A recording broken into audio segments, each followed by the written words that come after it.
If you or someone you care about has a tendency to get angry, mean, hostile, or even aggressive when they drink, this video is for you. It can be really easy to just dismiss bad drunken behavior. After all, you didn't really mean it or they didn't really mean it. It's the alcohol talking, which in some respects is absolutely true. But you have to take aggressive drunk behavior very seriously. No amount of apologies or promises it will never happen again is going to fix the issue. Allow me to explain why that is. You know how when people get drunk, they tend to get in this rhythm where they say the same thing over and over and over again.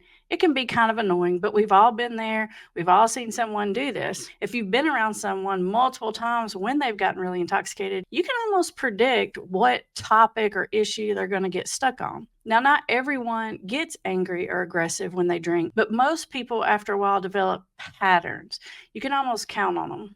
For example, there's like the I love you man drunk, there's the tear in my beer drunk, there's the angry drunk, there's the life of the party, get kind of obnoxious drunk, there's the take off all my clothes, make other bad decisions drunk. These are stereotypes, I know, but the point I'm trying to get across is that there are patterns. And if you're in one of these patterns, you likely know it. And you likely promise yourself a million times that it's not going to happen this time. But I'm here to tell you it is going to happen. You have to take this seriously because there's some real scientific reasons why this happens. Firstly, what alcohol does is it basically takes your filter off. It takes your frontal lobe, the part of your brain that allows you to filter information, use judgment, weigh pros and cons, and it turns the volume down on that part of the brain to really low. It's not like it's not active at all, but almost not active. And in some situations, just completely turns that off. And because of that, your thinking slows down to a crawl. And it's like that one thought gets in there and it just loops around and around and around. And you can't even remember that you just said that. So you get stuck on a thought. Kind of like back in the old days when they used to do records and it would get stuck in a loop and it would just keep repeating and repeating and repeating. That's pretty much what happens when you get really intoxicated. Now, while all that's happening, it also turns up the volume on the emotional part of the brain. Well, actually, it just sort of like unleashes it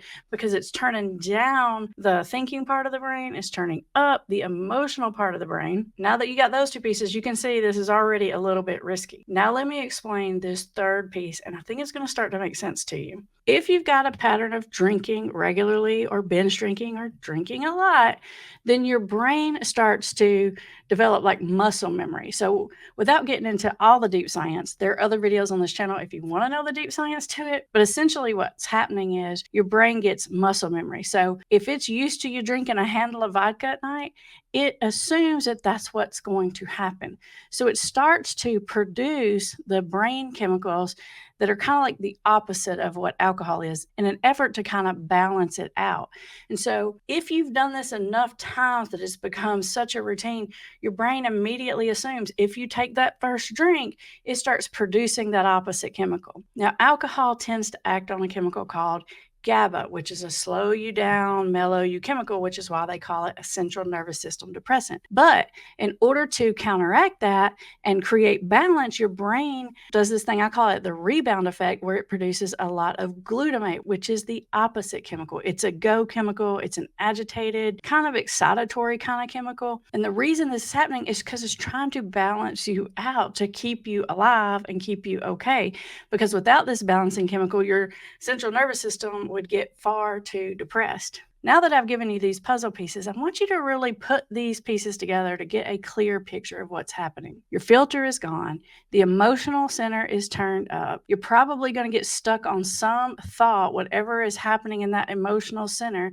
And then in addition to all that, you got all this glutamate being released, which can be excitatory, agitated, aggravated kind of chemical in an effort to balance out the central nervous system depressant part of alcohol. This is a very bad combination. This is science. This is biology.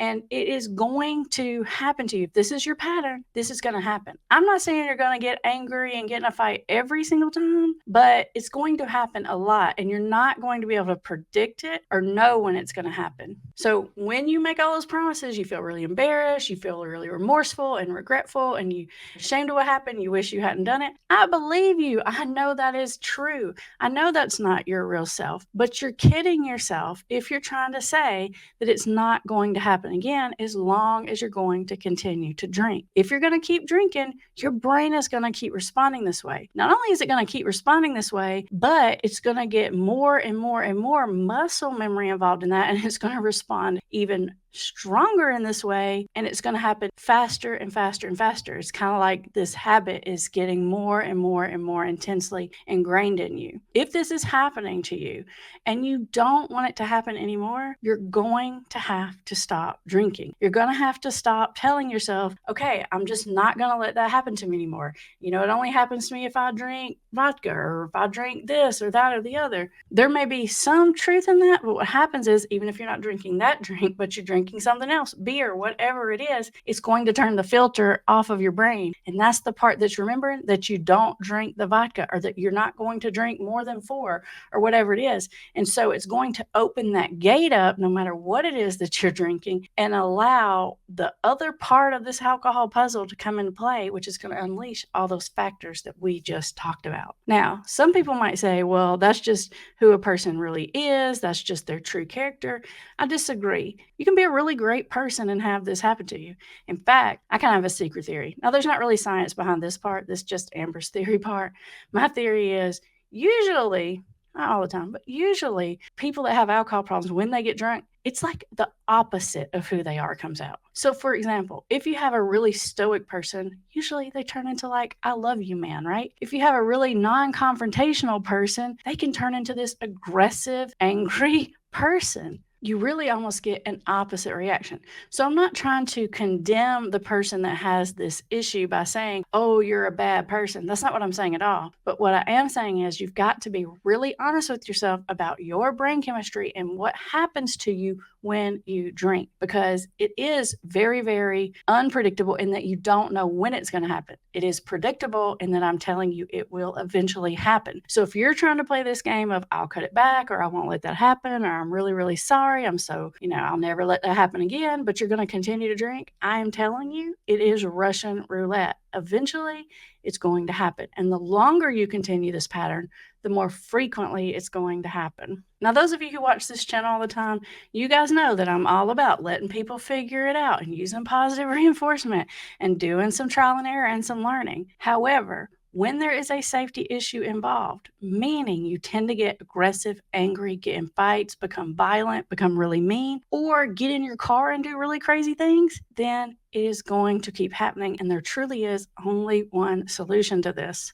If you don't take anything else I ever say seriously, please listen to this one thing. That drunk person is not who you are. It is not who they are.